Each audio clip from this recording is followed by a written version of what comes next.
Hello વિદ્યાર્થી મિત્રો, આપ સૌનું આપની યુટ્યુબ ચેનલ પર હાર્દિક સ્વાગત છે. તો આજે હું તમારા માટે લઈને આવી ગઈ છું ધોરણ 10 વિષય વિજ્ઞાન પાઠ 3 ધાતુઓ અને અધાતુઓની સ્વ અધ્યયન પોથીનું સમજૂતી સાથેનું સચોટ સોલ્યુશન. તે પહેલાં તમે જો આપણી ચેનલને લાઇક, શેર અને સબસ્ક્રાઈબ ન કરી હોય તો તે જરૂરથી કરી દેજો. તો ચાલો આપણે આ પાઠના તમામ પ્રશ્નોના ઉત્તરોની સમજૂતી મેળવીએ. તો અહીં આપણે સ્વાધ્યાયન પોથીનો પહેલો પ્રશ્ન આપ્યો છે. નીચેના બહુવિકલ્પી પ્રશ્નો માટે આપેલા વિકલ્પોમાંથી સાચો વિકલ્પ પસંદ કરો. જેમાં આપણને પહેલો પ્રશ્ન આપ્યો છે કે ઓરડાના તાપમાને પ્રવાહી સ્વરૂપમાં અસ્તિત્વ ધરાવતી ધાતુ કઈ છે? તો તે થશે ઓપ્શન સી, પારો. બીજું છે કે નીચેના પૈકી કયો ગુણધર્મ એ ધાતુઓમાં જોવા મળતો નથી? તો તે થશે ઓપ્શન એ, નિસ્તેજતા. તો હવે એના પછીનો બીજો પ્રશ્ન આપ્યો છે કે નીચેના વિધાનો સાચા છે કે ખોટા તે જણાવો. તેમાં આપણને પહેલું આપ્યું છે કે ધાતુઓની પાતળા તારમાં ફેરવાઈ જવાની ક્ષમતાને ટીપાઉપણું કહેવાય છે. તો આ વિધાન ખોટું છે.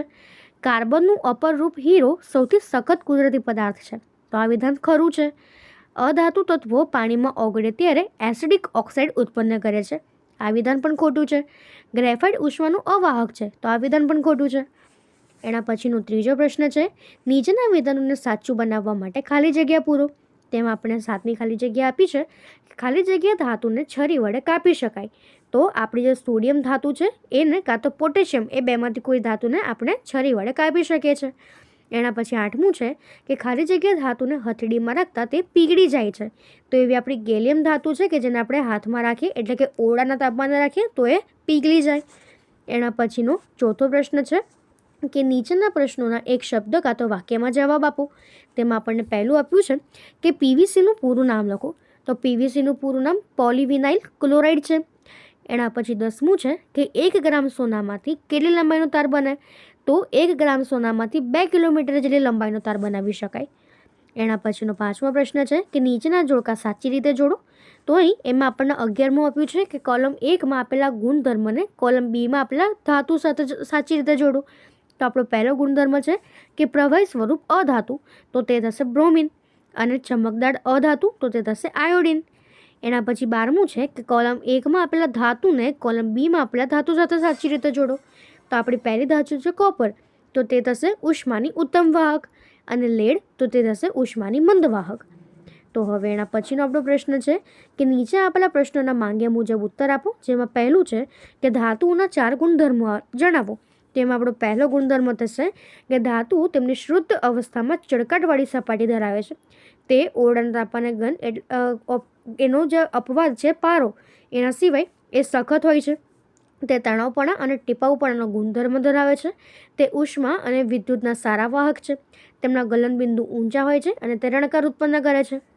એના પછીનો 14મો પ્રશ્ન છે કે ધાતુઓના 4 ભૌતિક ગુણધર્મ લખો. તો એનો પહેલો ગુણધર્મ થશે કે અધાતુઓ એ ઘન અથવા તો વાયુ સ્વરૂપો હોય છે. એના અપવાદમાં બ્રોમિન હોઈ શકે કારણ કે તે પ્રવાહી છે. તે ઉષ્મા અને વિદ્યુતના અવાહક છે. તે ટીપાઉપણના તણાવપણાનો ગુણધર્મ ધરાવતા નથી. તેના ગલનબિંદુ અને ઉત્કલન બિંદુ પ્રમાણમાં નીચે હોય છે અને તે રણકાર ઉત્પન્ન નથી કરતા. તો હવે એના પછીનો આપણો પ્રશ્ન છે કે નીચે આપેલા પ્રશ્નના માંગ્યા મુજબ ઉત્તર આપો. જેમાં આપણને 15મું છે કે ભૌતિક ગુણધર્મોના આધારે તફાવત આપો ધાતુ અને અધાતુ. તો સૌપ્રથમ જો આપણે ધાતુ વિશે લખીએ તો તે થશે કે ધાતુઓ એ ઘન સ્વરૂપમાં હોય છે. અપવાદમાં પારો અને ગેલિયમ જે પ્રવાહી છે. જ્યારે અધાતુઓ જે છે એ ઘન કાં તો વાયુ સ્વરૂપમાં હોઈ શકે. અપવાદમાં બ્રોમિન કારણ કે તે પ્રવાહી છે. એના પછી ધાતુઓ જે છે વજનમાં ભારે હોય જ્યારે અધાતુઓ એ હલકા હોય. ધાતુઓ એ ઉષ્મા અને વિદ્યુતના સુવાહક હોય જ્યારે અધાતુઓ ઉષ્મા અને સુવાહકના અવાહક હોય. એના અપવાદમાં ગ્રેફાઇટ હોઈ શકે. એના પછી ધાતુઓ જે છે એ ચળકાટ ધરાવે જ્યારે અધાતુઓ છે ચળકાટ ધરાવતા નથી. ધાતુઓના જે સામાન્ય રીતે જે છે એ ગલનબિંદુ ઊંચા ધરાવે છે જ્યારે અધાતુઓ જે છે એ નીચું ગલનબિંદુ ધરાવે છે. ધાતુઓ એ રણકાર ઉત્પન્ન કરે છે અને અધાતુઓ એ રણકાર ઉત્પન્ન કરતી નથી. ધાતુઓમાંથી તાર કે પતરા બનાવી શકાય છે જ્યારે અધાતુમાંથી તાર કે પતરા નથી બનાવી શકાતા. તો હવે એના પછીનો આપણો 8મો પ્રશ્ન છે કે નીચેના આપેલા પ્રશ્નોના માંગ્યા મુજબ ઉત્તર આપો. જેમાં આપણને 16મું આપ્યું છે કે એવી ધાતુઓના ઉદાહરણ આપો કે જેમાં પહેલું જે ઓરડાના તાપમાને પ્રવાહી હોય. તો એવો આપણો મર્ક્યુરી એટલે કે પારો છે કે જે ઓરડાના તાપમાને પ્રવાહી સ્વરૂપમાં હોય. જે છરી વડે આસાનીથી કાપી શકાય તો તેવો સોડિયમ કાં તો પોટેશિયમ છે. જે ઉષ્માની ઉત્તમ વાહક હોય તો એ સિલ્વર કાં તો કોપર છે, જે ઉષ્માની મંદ વાહક હોય તો તે લેડ કાં તો મર્ક્યુરી છે. તો હવે એના પછીનો આપણો પ્રશ્ન છે કે નીચેના બહુવિકલ્પી પ્રશ્નો માટે આપેલા વિકલ્પમાંથી સાચો વિકલ્પ પસંદ કરો. જેમાં આપણને 17મું આપ્યું છે કે નીચેનામાંથી કઈ એક ધાતુ એ ઠંડા કે ગરમ પાણી સાથે પ્રક્રિયા કરતી નથી, તો એ થશે Fe એટલે કે આયન, ઓપ્શન ડી. 18મું છે કે સામાન્ય રીતે એસિડ ધાતુ સાથે પ્રક્રિયા કરીને ક્ષાર અને હાઇડ્રોજન વાયુ આપે છે. નીચેનામાંથી કયો એસિડ ધાતુ એ મેંગનીઝ કાં તો મેગ્નેશિયમ સિવાય સાથે પ્રક્રિયા કરીને એ હાઇડ્રોજન વાયુ આપતો નથી, તો એનો જવાબ થશે ઓપ્શન સી HNO3. એના પછીનો 19મો પ્રશ્ન છે કે કેલ્શિયમની પાણી સાથેની પ્રક્રિયા કરતાં શું થશે, તો આપણને 4 ઓપ્શન આપ્યા છે કે તે પાણી સાથે પ્રક્રિયા કરતું નથી, તે પાણી સાથે તીવ્રતાથી પ્રક્રિયા કરે છે અને તે પાણી સાથે ઓછી તીવ્રતાથી પ્રક્રિયા કરે છે અને ઉત્પન્ન થયેલો હાઇડ્રોજન વાયુ પરપોટા કેલ્શિયમની સપાટી પર ચોંટી જાય છે. તો આપણો જવાબ થશે ઓપ્શન ડી એટલે કે 3જું અને 4થું સાચું છે કે તે પાણી સાથે ઓછી તીવ્રતાથી પ્રક્રિયા કરે છે અને ઉત્પન્ન થયેલા હાઇડ્રોજન વાયુના પરપોટા એ કેલ્શિયમની સપાટી પર ચોંટી જાય છે. તો હવે એના પછીનો આપણો પ્રશ્ન છે કે નીચેના વિધાનો સાચા છે કે ખોટા તે જણાવો. તેમાં આપણને 20મું આપ્યું છે કે પ્રતિક્રિયાત્મકતા મેગ્નેશિયમ, એનાથી ઓછી એલ્યુમિનિયમ, એનાથી ઓછી ઝિંક અને એનાથી ઓછી આયનના ક્રમમાં ઘટે છે, તો તે સાચું છે. ઓછી સક્રિય ધાતુનું તેના ક્ષારના દ્રાવણમાંથી વધુ સક્રિય ધાતુ વડે વિસ્થાપન થાય છે, તો આ વિધાન ખોટું છે. વધુ જે હોય છે તેનાથી ઓછામાં વિસ્થાપન થાય. એના પછીનો પ્રશ્ન છે કે નીચેના વિધાનને સાચું બનાવવા માટે ખાલી જગ્યા પૂરો. જેમાં આપણને 22મું આપ્યું છે કે ધાતુ ઓક્સાઇડ પાણીમાં દ્રાવ્ય થઈને ખાલી જગ્યા બનાવે છે, તો તે બેઝ બનાવે છે. કોપરને હવામાં ગરમ કરવામાં આવે ત્યારે તે કાળા રંગનું ખાલી જગ્યા બનાવે છે, તો તે કાળા રંગનો ઓક્સાઇડ બનાવે છે. એના પછીનો 4થો પ્રશ્ન છે કે નીચેના પ્રશ્નોના એક શબ્દ કાં તો વાક્યમાં જવાબ આપો. એમાં 24મું છે કે સોડિયમ એલ્યુમિનેટનું સૂત્ર લખો, તો સોડિયમ એલ્યુમિનેટનું સૂત્ર NaAlO2 છે.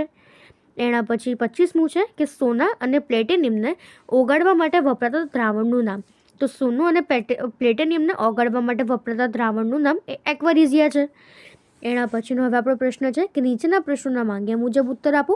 જેમાં આપણને 26મો પ્રશ્ન આપ્યો છે કે સોડિયમને કેરોસીનમાં શા માટે રાખવામાં આવે છે, તો સોડિયમ એ અતિ સક્રિય ધાતુ છે. ઓરડાના તાપમાને તે હવાના ઓક્સિજન સાથે પ્રક્રિયા કરે છે અને આ પ્રક્રિયા એ વધુ ઉષ્માક્ષેપક હોય છે. આથી સોડિયમ ધાતુ હવામાં સળગી ઉઠે છે. આમ સોડિયમની ઓક્સિજન સાથે પ્રક્રિયા થતી અટકાવવા માટે તેને કેરોસીનમાં રાખવામાં આવે છે, કારણ કે સોડિયમ એ કેરોસીન સાથે પ્રક્રિયા કરતું નથી. એના પછીનો 27મો પ્રશ્ન છે કે એલ્યુમિનિયમ ધાતુ એ નાઇટ્રિક એસિડ સાથે શા માટે હાઇડ્રોજન વાયુ ઉત્પન્ન કરતી નથી, તો એલ્યુમિનિયમ ધાતુ નાઇટ્રેટ સાથે હાઇડ્રોજન વાયુ ઉત્પન્ન કરતી નથી, કારણ કે નાઇટ્રિક એસિડ એ પ્રબળ ઓક્સિડેશન કરતા હોવાથી તે ઉત્પન્ન થતા હાઇડ્રોજન વાયુનું પાણીમાં ઓક્સિડેશન કરે છે અને પોતે કોઈપણ નાઇટ્રોજન ઓક્સાઇડ એટલે કે N2O, NO કાં તો NO2માં રિડક્શન પામે છે. માટે તે એની સાથે પ્રક્રિયા કરતી નથી અને હાઇડ્રોજન વાયુ ઉત્પન્ન કરતી નથી. તો હવે એના પછીનો પ્રશ્ન છે કે નીચે આપેલા પ્રશ્નોના માંગ્યા મુજબ ઉત્તર આપો. તો અહીં આપણને 28મું આપ્યું છે કે A, B અને C એ 3 તત્વ છે જે નીચે મુજબની રાસાયણિક પ્રક્રિયા કરે છે. એ પહેલી છે કે A2O3 + 2B એમાંથી B2O3 + 2A. બીજું છે કે 3CSO4 + 2B એમાંથી B2SO4 thrice + 3C. અને ત્રીજી છે કે 3CO + 2A એમાંથી AO3 + 3C. તેમાં પહેલું છે કે A, B અને C પૈકી કયું તત્વ સૌથી વધુ પ્રતિક્રિયાત્મક છે, તો એ થશે B. એના પછી છે કે A, B અને C પૈકી કયું તત્વ સૌથી ઓછું પ્રતિક્રિયાત્મક છે, તો તે થશે C. અને પછી છે કે A, B અને Cને પ્રતિક્રિયાત્મકના ક્રમમાં ઉતરતા ક્રમમાં ગોઠવો, તો સૌથી વધારે Bની, Nથી ઓછી Aની અને Nથી ઓછી Cની. તો આપણે આ રીતે તે ક્રમ બતાવી શકીએ. તો એના પછીનો આપણો 7મો પ્રશ્ન આપ્યો છે કે નીચેના પ્રશ્નોના માંગ્યા મુજબ ઉત્તર આપો. જેમાં આપણને 29મું પૂછ્યું છે કે ઉભયગુણી ઓક્સાઇડ એટલે શું. ઉભયગુણી ઓક્સાઇડના 2 ઉદાહરણ આપીને તેની એસિડિક અને બેઝિક સાથેની પ્રક્રિયા લખો. તો અહીં સૌપ્રથમ આપણે લખીએ કે ધાતુના જે ઓક્સાઇડ એસિડ અને બેઝ એમ 2 સાથે પ્રક્રિયા કરીને ક્ષાર અને પાણી આપે છે તેવા તત્વોને આપણે ઉભયગુણી ઓક્સાઇડ કહીએ છીએ. ઉદાહરણ તરીકે એલ્યુમિનિયમ ઓક્સાઇડ Al2O3 અને ઝિંક ઓક્સાઇડ ZnO, જે પાણી અને ક્ષાર આપે છે એસિડ અને બેઝ સાથે પ્રક્રિયા કરીને. એના પછી એલ્યુમિનિયમ ઓક્સાઇડ એ એસિડ અને બેઝ સાથે નીચે પ્રમાણેની પ્રક્રિયા કરે છે Al2O3 પ્લસ 6HCl, એમાંથી 2AlCl3 પ્લસ 3H2O, અને Al2O3 પ્લસ 2NaOH, એમાંથી 2NaAlO2 પ્લસ H2O. અહીંયા આપણે NaAlO2 છે એને આપણે સોડિયમ એલ્યુમિનેટ કહીશું. તો અહીં આ જે એલ્યુમિનિયમ છે એની એસિડ અને બેઝ સાથેની પ્રક્રિયાથી આપણને ક્ષાર અને પાણી મળે છે. તો હવે આપણે લખી શકીએ કે નીચેના બહુવિકલ્પી પ્રશ્નો માટે સાચો વિકલ્પ પસંદ કરીને લખું.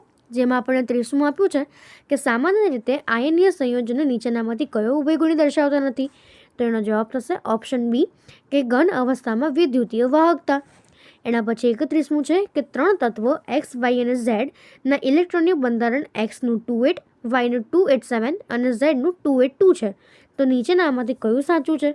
તો અહીં આપણું ઓપ્શન ડી સાચું થશે કે વાય એ અધાતુ છે અને ઝેડ એ ધાતુ છે. તો હવે એના પછીનો આપણો બીજો પ્રશ્ન છે કે નીચેના વિધાનો સાચા છે કે ખોટા તે લખો. તેમાં આપણને 32મું આપ્યું છે કે આયનીય સંયોજનો ઘન સ્વરૂપે સખત અને બરડ હોય છે. તો આ વિધાન ખરું છે. આયનીય સંયોજનો કેરોસીન અને પેટ્રોલ જેવા દ્રાવકમાં દ્રાવ્ય છે. તો આ વિધાન ખોટું છે. ત્રીજું છે કે નીચેના વિધાનોને સાચું બનાવવા માટે ખાલી જગ્યા પૂરો. તો આપણું પહેલું વિધાન છે કે મેગ્નેશિયમની ઇલેક્ટ્રોનિક રચનામાં સૌથી બહારની કક્ષામાં ખાલી જગ્યા ઇલેક્ટ્રોન છે. તો તે 2 ઇલેક્ટ્રોન છે. અને ઓક્સિજનની બહારની કક્ષામાં તો તે 6 ઇલેક્ટ્રોન છે. એના પછીનો આપણો ચોથો પ્રશ્ન છે કે નીચેના પ્રશ્નોના માંગ્યા મુજબ જવાબ આપો. જેમાં આપણને 36મું આપ્યું છે કે રાસાયણિક ગુણધર્મના આધારે ધાતુઓ અને અધાતુઓનો તફાવત આપો. તો ધાતુઓ માટે આપણે લખી શકીએ કે વિદ્યુત ધન્મય તત્વ છે, તેના ઓક્સાઇડના જલીય દ્રાવણ એ બેઝિક હોય છે. મંદ એસિડ અને હાઇડ્રોજન વાયુ આપે છે. તેના ઓક્સાઇડ બેઝિક કે ઉભયગુણી હોય છે, જેમ કે ELD, Na2O અને Al2O3. તેના પરમાણુની બાહ્યતમ કક્ષામાં 1, 2 કે 3 ઇલેક્ટ્રોન હોય છે. જ્યારે ધાતુઓ એ ઋણમય હોય છે. ઓક્સાઇડના જલીય દ્રાવણો એ એસિડિક હોય છે. મંદ એસિડ સાથે હાઇડ્રોજન વાયુ આપતા નથી. અને ઓક્સાઇડ એસિડિક કે તટસ્થ હોય છે, જેમ કે SO2 અને CO. અને પરમાણુની બાહ્યતમ કક્ષામાં 3થી વધારે ઇલેક્ટ્રોન હોય છે. તો હવે એના પછીનો આપણો 5મો પ્રશ્ન છે કે નીચે આપેલા પ્રશ્નોના માંગ્યા મુજબ ઉત્તર આપો. કે જેમાં આપણને 38મો પ્રશ્ન આપ્યો છે 37મો પ્રશ્ન આપ્યો છે કે સોડિયમ, ઓક્સિજન અને મેગ્નેશિયમ માટે ઇલેક્ટ્રોન બિંદુની રચના કરો. તો આપણને સોડિયમ માટે આપણે આ પ્રમાણે કરી શકીએ કે જેમની પરમાણુ રચના એ 2s1 થશે. એટલે અંદરની કક્ષામાં જે 8 છે અને એની બહારની કક્ષામાં 1 થશે અને તે પ્લસ થશે, Na+. ઓક્સિજન જે છે એની બહારની કક્ષામાં 6 થશે અને તેને આપણે O તરીકે દર્શાવી શકીએ. અને મેગ્નેશિયમ જે છે તે એની અંદરની કક્ષામાં 8 અને બહારની કક્ષામાં 2 થશે. તો આપણે Mg અને એની બાજુમાં 2 ડોટ કરી શકીએ. એના પછીનો 38મો પ્રશ્ન છે કે આયનીય સંયોજનોના 3 સામાન્ય ગુણધર્મ લખો. તો એનો પહેલો ગુણધર્મ થશે ભૌતિક સ્વભાવ. તો જે ધન અને ઋણ આયનો વચ્ચે પ્રબળ આકર્ષણ બળ હોવાના કારણે આયનીય સંયોજનો ઘન અને થોડા સખત હોય છે. આ સંયોજનો સામાન્ય રીતે બરડ હોય છે અને દબાણ આપતા તૂટીને ટુકડા થઈ જાય છે. ગલનબિંદુ અને ઉત્કલન બિંદુ. તો આયનીય સંયોજનોમાં આયનો વચ્ચે રહેલા પ્રબળ આંતર આણ્વીય આકર્ષણ બળને તોડવા માટે ખૂબ વધુ પ્રમાણમાં ઉર્જાની જરૂર પડે છે. અને આથી જ આયનીય સંયોજનોના ગલનબિંદુ અને ઉત્કલન બિંદુ એ પ્રમાણમાં ઊંચા હોય છે. એના પછી ત્રીજું કે દ્રાવ્યતા. તો તે થશે કે આયનીય સંયોજનો વિદ્યુત સંયોજક સંયોજનો સામાન્ય રીતે પાણીમાં દ્રાવ્ય હોય છે, પરંતુ પેટ્રોલ અને કેરોસીન જેવા કાર્બનિક દ્રાવકો એ અદ્રાવ્ય હોય છે. એના પછીનો છઠ્ઠો પ્રશ્ન છે કે નીચે આપેલા પ્રશ્નોના માંગ્યા મુજબ ઉત્તર આપો. જેમાં આપણને 29મો પ્રશ્ન આપ્યો છે કે સોડિયમ ક્લોરાઇડ NaClનું નિર્માણ ઇલેક્ટ્રોનની આપલે દ્વારા સમજાવો. તો સૌપ્રથમ ધાતુમાંથી અધાતુ ઇલેક્ટ્રોનની આપલે દ્વારા બનતા સંયોજનોને આયનીય સંયોજનો અથવા તો વિદ્યુત સંયોજનો કહેવાય છે. સોડિયમનો પરમાણ્વીય ક્રમાંક એ 11 છે. સોડિયમ પરમાણુની બાહ્યતમ કક્ષા M-માં 1 ઇલેક્ટ્રોન છે અને સોડિયમ પરમાણુ Mના કક્ષકોનો 1 ઇલેક્ટ્રોન ગુમાવીને સોડિયમ ધનાયન એટલે કે Na+ બનાવે છે અને ઉમદા વાયુ Na જેવી સ્થાયી અષ્ટક રચના પ્રાપ્ત કરે છે કે જેમાં Na એ Na+ વત્તા 1 ઇલેક્ટ્રોન માઇનસ તે મોટો હોય છે. આ જ પ્રમાણે ક્લોરીનનો પરમાણુ ક્રમાંક 17 છે અને ક્લોરીન પરમાણુની બાહ્યતમ કક્ષા M-માં એ 7 ઇલેક્ટ્રોન છે. સોડિયમ ધાતુએ ગુમાવેલા ઇલેક્ટ્રોન એ ક્લોરીન મેળવે છે અને ક્લોરાઇડ ઋણ આયન એટલે કે Cl- બનાવે છે અને ઉમદા વાયુ Ar જેવી સ્થાયી અષ્ટક રચના પ્રાપ્ત કરે છે, જેમ કે Cl- એમાંથી Cl-. તો માટે સોડિયમ ધન આયન એટલે કે Na+ અને ક્લોરાઇડ આ ઋણ આયન એટલે કે Cl- એ ઋણ વીજવરિત હોવાના કારણે એકબીજાને આકર્ષે છે અને સ્થિર વિદ્યુત આકર્ષણ બળથી જકડાઈને સોડિયમ ક્લોરાઇડ NaCl બનાવે છે. તો માટે Na+, Cl- એમાંથી Na+, Cl- અથવા તો NaCl. તો માટે ટૂંકમાં Na+, Cl એમાંથી Na+ અને Cl-. તો સોડિયમ ક્લોરાઇડ અણુ સ્વરૂપે નહીં પરંતુ વિરુદ્ધ વીજભારિત આયનોના સમુદાય આ સ્વરૂપે અસ્તિત્વ ધરાવે છે. એટલે Na+ અને Cl- આયનો વચ્ચે બનતા બંધને આયનીય બંધ કહેવાય છે. એના પછીનો આપણો 40મો પ્રશ્ન છે કે મેગ્નેશિયમ ક્લોરાઇડ MgCl2નું નિર્માણ ઇલેક્ટ્રોનની આપણા દ્વારા સમજાવો. તો એના માટે આપણે લખી શકીએ કે મેગ્નેશિયમનો પરમાણુ ક્રમાંક 12 છે. તે 2 ઇલેક્ટ્રોન ગુમાવીને સ્થાયી અષ્ટક રચના પ્રાપ્ત કરે છે. આ જ પ્રમાણે ક્લોરીન જે છે એનો પરમાણુ ક્રમાંક 17 છે અને તે 1 ઇલેક્ટ્રોન મેળવીને સ્થાયી અષ્ટક રચના પ્રાપ્ત કરે છે. તો આમ મેગ્નેશિયમ પરમાણુ તેના 2 ઇલેક્ટ્રોન પૈકી એક ઇલેક્ટ્રોન અને બંને ક્લોરીન આપીને મેગ્નેશિયમ ક્લોરાઇડ બનાવે છે. એટલે કે Mg+Cl એમાંથી Mg+2 2Cl- એટલે કે MgCl2 બને છે. તો હવે એના પછીનો આપણો પ્રશ્ન છે કે નીચે આપેલા પ્રશ્નોના બહુવિકલ્પીય પ્રશ્નો માટે સાચો વિકલ્પ પસંદ કરો. જેમાં આપણને પહેલું આપ્યું છે કે નીચેનામાંથી કઈ ધાતુઓ તેમના પિગલિત અવસ્થાના ક્લોરાઇડના વિદ્યુત વિભાજનથી પ્રાપ્ત થાય છે. તો તે થશે ઓપ્શન ડી પહેલું અને બીજું એટલે કે Na અને Ce. એના પછીનો બીજો છે કે નીચેનામાંથી કઈ ધાતુઓ કુદરતમાં તેમના મૂળ સ્વરૂપે અસ્તિત્વમાં હોય છે. તેનો જવાબ થશે ઓપ્શન સી 2 અને 4 એટલે કે Au અને Ag. તો એના પછીનો આપણો પ્રશ્ન છે કે વિદ્યુત વિભાજનીય કોષ શાનો બનેલો હોય છે. તો એનો જવાબ થશે ઓપ્શન એ 1 અને 2 એટલે કે ધન વીજભારિત કેથોડ અને ઋણ વીજભારિત એનોડ. એના પછી બીજું છે કે નીચેના વિધાનો સાચા છે કે ખોટા તે જણાવો. તેમાં આપણો 44મો છે કે જે તત્વ કે સંયોજનો પૃથ્વીના ભૂપૃષ્ઠમાંથી કુદરતી રીતે મળે છે તેને ખનિજ કહેવાય છે. તો આ વિધાન ખરું છે. લોખંડ તેની ખાણોમાંથી મુક્ત અવસ્થામાં તત્વ સ્વરૂપે મળે છે. ખોટું. એના પછી ત્રીજું છે કે નીચેના વિધાનોને સાચું બનાવવા માટે ખાલી જગ્યા પૂરો. કે ધાતુઓમાં રહેલી મોટી માત્રાની અશુદ્ધિઓ જેવી કે માટી, રેતી વગેરેને ગેંગ કહેવામાં આવે છે.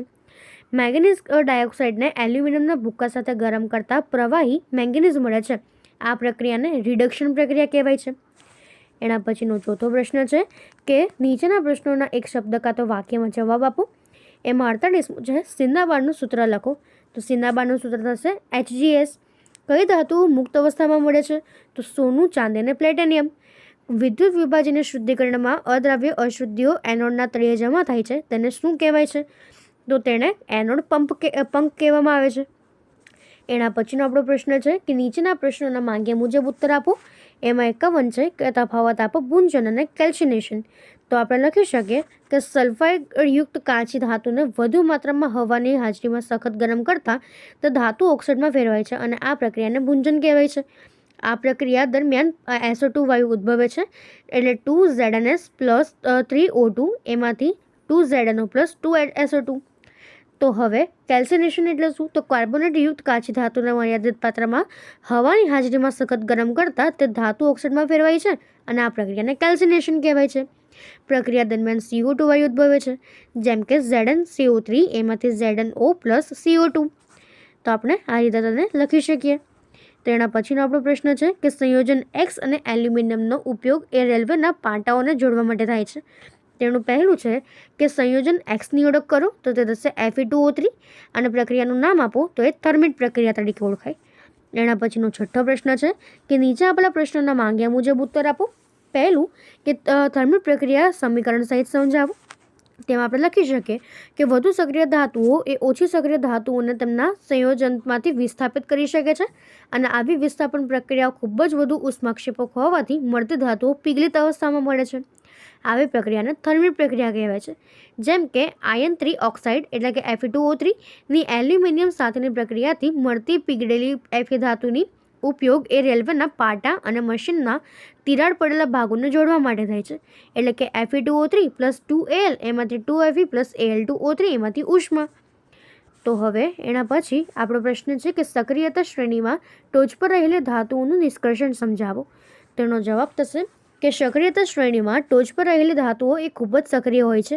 આવી ધાતુઓના સંયોજનોનું કાર્બન વડે રિડક્શન કરી શકાતું નથી, કારણ કે આ ધાતુઓનું કાર્બન કરતાં ઓક્સિજન પ્રત્યે આકર્ષણ વધારે હોય છે. આથી આવી ધાતુઓના નિષ્કર્ષણ માટે વિદ્યુત વિભાજનની રિડક્શન પદ્ધતિ વપરાય છે. જેમ કે સોડિયમ, મેગ્નેશિયમ અને કેલ્શિયમને તેમના પીગળેલા ક્લોરાઇડના વિદ્યુત વિભાજન દ્વારા મેળવવામાં આવે છે. વિદ્યુત વિભાજન દરમિયાન ધાતુઓ કેથોડ એટલે કે ઋણ વીજભારિત વિદ્યુતધ્રુવ પાસે જમા થાય છે અને ક્લોરીન વાયુ એ એનોડ એટલે કે ધન વીજભારિત વિદ્યુતધ્રુવ પાસે જમા થાય છે. જેમ કે કેથોડ માઇનસ Na++ એક ઇલેક્ટ્રોન એમાંથી Na, અને એનોડ જેમાં પ્લસ હોય તો 2Cl એમાંથી Cl2+2 ઇલેક્ટ્રોન. આ જ રીતે એલ્યુમિનિયમ ઓક્સાઇડ એટલે કે Al2O3ના વિદ્યુત વિભાજનની રિડક્શન દ્વારા એલ્યુમિનિયમ મેળવી શકાય છે. એના પછીનો આપણો 55મો પ્રશ્ન છે કે સક્રિયતા શ્રેણીમાં નીચે રહેલી ધાતુઓનું નિષ્કર્ષણ સમજાવો.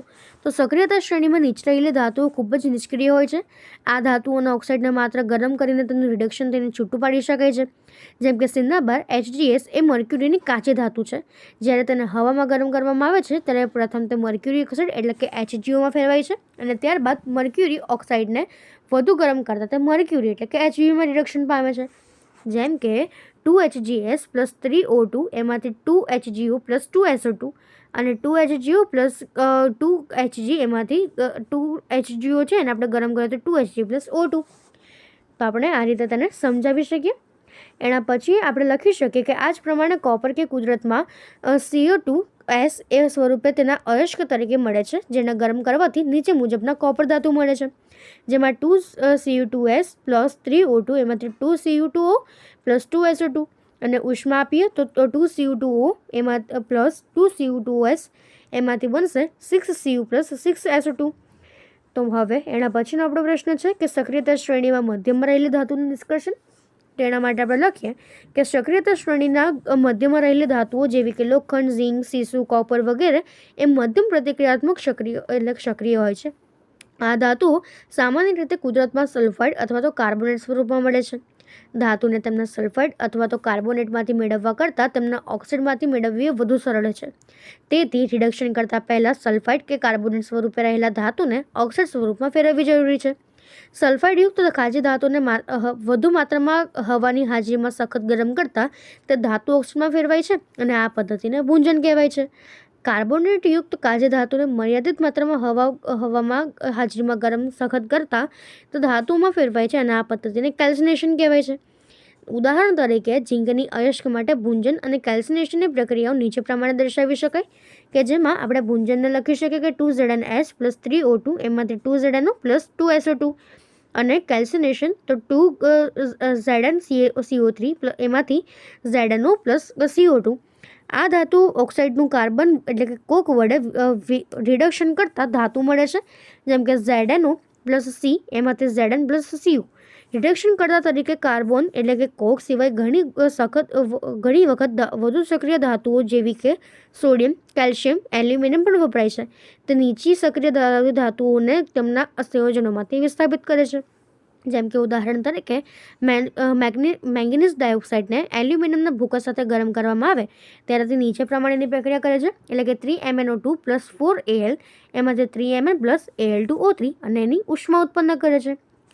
તો હવે એના પછીનો આપણો 7મો પ્રશ્ન છે કે નીચે આપેલા પ્રશ્નોના માંગ્યા મુજબ ઉત્તર આપો, કે જેમાં આપણે આપ્યો છે કે તાંબાનું શુદ્ધિકરણની વિદ્યુત વિભાજનની પદ્ધતિ આકૃતિ સહ સમજાવો. તેમાં આપણે લખીએ કે કાચી ધાતુમાંથી મેળવેલી ધાતુ એ અશુદ્ધ હોય છે. આથી ધાતુનું શુદ્ધિકરણ કરવું જરૂરી છે. વિદ્યુત વિભાજનની શુદ્ધિકરણ એ અશુદ્ધ ધાતુઓના શુદ્ધિકરણ માટે સૌથી વ્યાપક પ્રમાણમાં વપરાતી પદ્ધતિ છે. કોપર, ઝીંક, ટીન, નિકલ, ચાંદી અને સોના જેવી ધાતુઓને શુદ્ધ કરવા માટે વિદ્યુત વિભાજનની રિડક્શન કરવામાં આવે છે, જેમાં અશુદ્ધ ધાતુના સળિયાનો એનોડ અને શુદ્ધ ધાતુની પાતળી પટ્ટીનો કેથોડ બનાવવામાં આવે છે. ધાતુ ક્ષાર દ્રાવણની વિદ્યુત વિભાજનની તરીકે ઉપયોગ કરવામાં આવે છે. આ પ્રમાણેની આપણે આકૃતિ દોરી શકીએ છીએ. આકૃતિમાં દર્શાવ્યા પ્રમાણે સાધનોની ગોઠવણી કરીને વિદ્યુત વિભાજનમાંથી વિદ્યુત પ્રવાહ પસાર કરતા એનોડમાંથી અશુદ્ધ ધાતુઓ એ વિદ્યુત વિભાજનમાં ઓગળે છે અને વિદ્યુત વિભાજનમાંથી સમતુલ્ય માત્રામાં શુદ્ધ ધાતુ કેથોડ પર જમા થાય છે. અહીંયા એનોડ પદ્ધતિ પ્રક્રિયા Cu એમાંથી Cu+2 અને 2 ઇલેક્ટ્રોન માઇનસ, અને કેથોડ પદ્ધતિ પ્રક્રિયા Cu2 + 2 ઇલેક્ટ્રોન એમાંથી Cu જે શુદ્ધ સ્વરૂપ છે, અને નિકોલ પ્રક્રિયા CuS માંથી Cus. તો જે અશુદ્ધમાંથી શુદ્ધમાં ફેરવાય છે. દ્રાવ્ય અશુદ્ધિઓ દ્રાવણમાં જાય છે અને જ્યારે ગોલ્ડ, સિલ્વર, પ્લેટિનિયમ જેવી અદ્રાવ્ય ધાતુઓ પાત્રના તળિયે કાદવ સ્વરૂપે જમા થાય છે, જેને એનોડ પંખ કહેવાય છે. તો હવે એના પછીનો આપણો પ્રશ્ન છે કે નીચેને બહુવિકલ્પીય પ્રશ્નો માટે સાચો વિકલ્પ પસંદ કરો. જેમાં આપણને પહેલું આપ્યું છે કે બેડમિન્ટનની રમતમાં સાનિયા નેહવાલ બ્રોન્ઝ મેડલ જીતે છે, તો તે મેડલ કઈ ધાતુનો બનેલો હશે? તો તે Cu અને Snનો. ચાંદીની વસ્તુઓ હવામાં લાંબા સમય ખુલ્લી રાખતા તે કાળી પડે છે, એનું કારણ તો તે થશે Ag2Sની બનાવટ.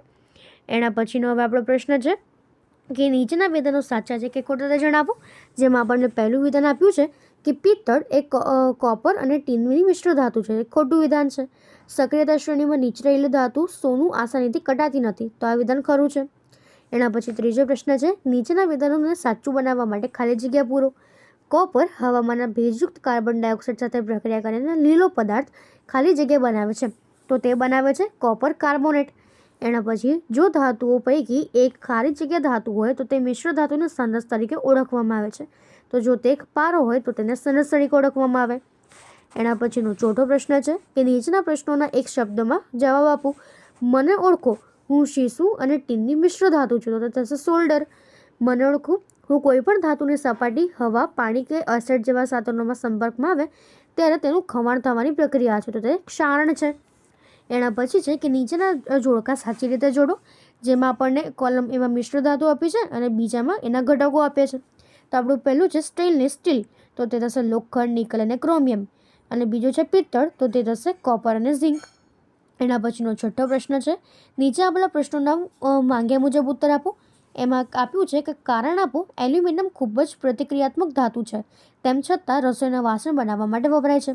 તેનો જવાબમાં આપણે લખી શકીએ કે એલ્યુમિનિયમ એ ખૂબ જ પ્રતિક્રિયાત્મક ધાતુ હોવાથી તે હવામાંના ઓક્સિજન સાથે પ્રક્રિયા કરીને એલ્યુમિનિયમ ઓક્સાઇડનું પાતળું, નિષ્ક્રિય અને સ્થાયી પડ બનાવે છે, જે એલ્યુમિનિયમ પર રક્ષણાત્મક પડ તરીકે બાજે છે. આમ એલ્યુમિનિયમની ગલનબિંદુ ઊંચું હોવાથી તથા તે ઉષ્માનું સારું વાહક હોવાથી તેમાંથી રસોઈના વાસણો બનાવી શકાય છે. તદુપરાંત અન્ય ધાતુઓ સરખામણીમાં તેનું ઉત્પાદન મૂલ્ય પણ ઘણું ઓછું હોવાથી મોટાભાગે રસોઈના વાસણો એ એલ્યુમિનિયમમાંથી બનાવવામાં આવે છે. એના પછીનો 68મો પ્રશ્ન છે કારણ આપો. સોનાના આભૂષણો બનાવવા માટે 22 કેરેટના સોનાનો ઉપયોગ થાય છે, તો શુદ્ધ સોનું એ 24 કેરેટનું છે, જે ખૂબ જ નરમ હોય છે. તેમાંથી આભૂષણો એટલે કે ઘરેણાં બનાવી શકતા નથી. જ્યારે 22 કેરેટનું સોનું એ 22 ભાગ શુદ્ધ સોનું અને 2 ભાગ કોપર અથવા તો ચાંદીનું મિશ્રણ છે, જે સખત હોય છે. પરિણામે 22 કેરેટ સોનું એ આભૂષણ બનાવવા માટે વપરાય છે. તો એના પછીનો આપણો પ્રશ્ન છે કે નીચે આપેલા પ્રશ્નોના માંગ્યા મુજબ જવાબ આપો. જેમાં આપણને આપ્યું છે કે એક ઝવેરી 22 કેરેટ સોનાના દાગીના બનાવે છે અને તેના ગ્રાહક પાસેથી 24 કેરેટ સોનાનો ભાવ વસૂલે છે. તેનો વ્યવસાય આ વ્યવહારને લીધે વધે છે. તેમાં પહેલું છે કે આપણે શા માટે 24 કેરેટના દાગીના બનાવી શકતા નથી?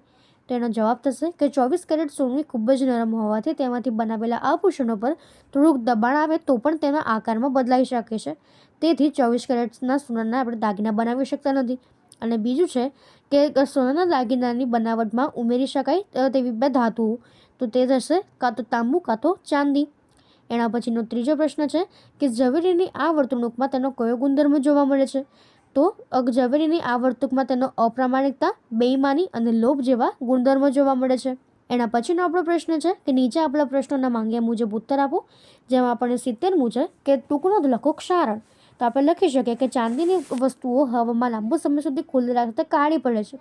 આ માટેનું કારણ સિલ્વર સલ્ફાઇડ બનાવવાના કારણે છે. કોપર ધાતુ હવામાનના ભેજયુક્ત કાર્બન ડાયોક્સાઇડ સાથે પ્રક્રિયા કરે છે અને ધીરે ધીરે તેનો ચમકદાર કથ્થાઈ રંગ ગુમાવીને લીલું સ્તર પ્રાપ્ત કરે છે. આ લીલો પદાર્થ કોપર કાર્બોનેટ છે. લોખંડને ભેજવાળી હવામાં લાંબો સમય ખુલ્લું રાખતા તેના પર કથ્થાઈ રંગનું સ્તર જામે છે, જેને કાટ કહેવાય છે, એટલે કે Fe2O3 × H2O. રંગ કરીને, તેલ લગાવીને, ગ્રીસ લગાવીને, ગેલ્વેનાઇઝ કરીને, ક્રોમ પ્લેટિંગ કરીને, એનોડીકરણ દ્વારા અથવા તો મિશ્ર ધાતુ બનાવીને લોખંડનું ક્ષારણને અટકાવી શકાય છે. જેમ કે સ્ટીલ અને લોખંડને કાટ સામે રક્ષણ આપવા માટે આપણે તેની પર ઝીંકનું પડ લગાવી કાં તો સ્તર લગાવીની પદ્ધતિને ગેલ્વેનાઇઝેશન કહેવાય છે. જો ઝીંકનું સ્તર તૂટી જાય તો પણ ગેલ્વેનાઇઝ વસ્તુનું કાટ સામે રક્ષણ થાય છે. એના પછી છે મિશ્ર ધાતુ. તો મિશ્ર ધાતુ બનાવવાથી ધાતુ ઇચ્છિત ગુણધર્મોમાં સુધારા કરી શકાય છે. લોખંડ સૌથી વધુ પ્રમાણમાં ઉપયોગમાં લેવાતી ધાતુ છે, પરંતુ તે ક્યારેય શુદ્ધ અવસ્થામાં વપરાતી નથી. આમ થવાનું કારણ એ છે કે શુદ્ધ લોખંડ ખૂબ જ નરમ હોય છે અને ગરમ હોય ત્યારે તન્ય હોય છે, પરંતુ જો થોડા પ્રમાણમાં કાર્બન એટલે કે આશરે 0.05% ઉમેરવામાં આવે તો તે સખત અને મજબૂત બને છે. જ્યારે લોખંડને નિકલ અને ક્રોમિયમ સાથે મિશ્ર કરવામાં આવે ત્યારે સ્ટેનલેસ સ્ટીલ મળે છે, જે સખત હોય છે અને તેને કાટ પણ લાગતું નથી. આમ લોખંડને બીજા કેટલાક અન્ય પદાર્થો ધાતુઓ સાથે મિશ્ર કરવામાં આવે તો તેનો ગુણધર્મો બદલાય છે. ટૂંકમાં કોઈ પણ ધાતુમાં જો બીજા કોઈ પદાર્થ કે ધાતુ મિશ્ર કરવામાં આવે તો બનતા પદાર્થના ગુણધર્મો બદલાય છે, જેને આપણે મિશ્ર ધાતુ કહીએ છીએ. આમ મિશ્ર ધાતુ બે કે તેથી વધુ ધાતુઓ અથવા તો અધાતુઓનું એ સમાંક કે વિષમાંક મિશ્રણ છે. મિશ્ર ધાતુ પ્રાથમિક ધાતુને પીગાડીને તેમાં નિશ્ચિત પ્રમાણમાં અન્ય ધાતુ કે અધાતુને ઓગળીને બનાવવામાં આવે છે અને ત્યારબાદ તેને ઓરડાના તાપમાને ઠંડી પાડવામાં આવે છે. મિશ્ર ધાતુ પૈકી એક ધાતુ મર્ક્યુરી છે. તેવી મિશ્ર ધાતુને સમરસ એટલે કે એમાલ્ગમ કહેવામાં આવે છે, જેમ કે Zn અને Hg જે ઝિંક એમાલ્ગમ છે. મિશ્ર ધાતુની વિદ્યુત વાહકતા અને ગલનબિંદુ શુદ્ધ ધાતુઓ કરતાં ઓછી હોય છે, જેમ કે પિત્તળ એટલે કે બ્રાસ એ તાંબુ એટલે કે કોપર કરતાં ઝિંક અને એટલે કે Zn તે મિશ્ર ધાતુ છે, જ્યારે બ્રોન્ઝ એ તાંબુ અને ઝિંક એટલે ટીનની મિશ્ર ધાતુ છે. તેમાં બ્રોન્ઝ એ વિદ્યુતનું સારું વાહક નથી, પરંતુ તાંબુ એ સારું વાહક હોવાથી તેનો ઉપયોગ એ વિદ્યુતીય પરિપથ બનાવવામાં થાય છે. સોલ્ડર એ સીસુ અને ટીનની મિશ્ર ધાતુ છે, જે નીચું ગલનબિંદુ ધરાવે છે અને તેનો ઉપયોગ એ વિદ્યુતીય તારનું એકબીજા સાથે વેલ્ડિંગ એટલે કે વેલ્ડ કરવામાં મદદ થાય છે. તો આપણે આ રીતે તેના ઉત્તર લખી શકીએ છીએ. તો અહીં આપણો આ પાઠ પૂર્ણ થાય છે. જો તમને આમાં કોઈ પણ ડાઉટ હોય તો તમે તે કોમેન્ટ સેક્શનમાં જરૂરથી જણાવી શકો છો અને આપણી ચેનલને લાઇક અને સબસ્ક્રાઈબ જરૂરથી કરી દેજો. Thank you.